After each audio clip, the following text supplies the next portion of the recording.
2 Samuel chapter 1. After the death of Saul, David returned from striking down the Amalekites and stayed in Ziklag 2 days. On the 3rd day, a man arrived from Saul's camp with his clothes torn and dust on his head. When he came to David, he fell to the ground to pay him honor. "Where have you come from?" David asked him. He answered, "I have escaped from the Israelite camp." "What happened?" David asked. "Tell me." "The men fled from the battle," he replied. "Many of them fell and died, and Saul and his son Jonathan are dead." Then David said to the young man who brought him the report, "How do you know that Saul and his son Jonathan are dead?" "I happened to be on Mount Gilboa," the young man said, "and there was Saul leaning on his spear, with the chariots and their drivers in hot pursuit. When he turned around and saw me, he called out to me, and I said, 'What can I do?' He asked me, 'Who are you?' 'An Amalekite,' I answered. Then he said to me, 'Stand here by me and kill me. I am in the throes of death, but I'm still alive.' So I stood beside him and killed him, because I knew that after he had fallen he could not survive. And I took the crown that was on his head and the band on his arm, and have brought them here to my lord."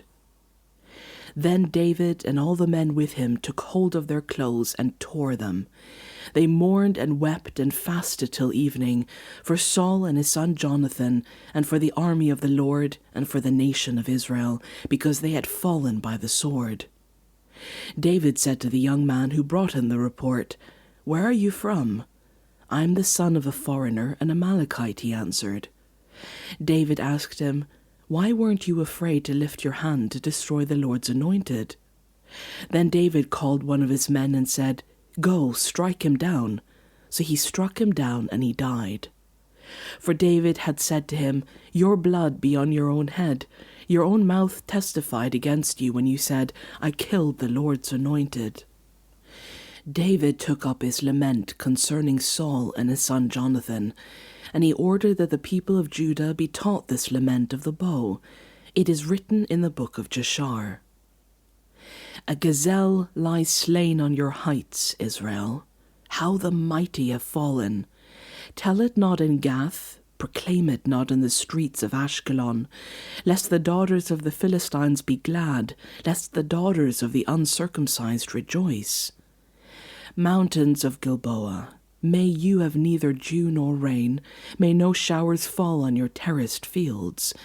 For there the shield of the mighty was despised, the shield of Saul no longer rubbed with oil. From the blood of the slain, from the flesh of the mighty, the bow of Jonathan did not turn back, the sword of Saul did not return unsatisfied.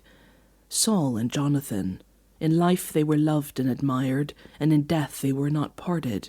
They were swifter than eagles, they were stronger than lions.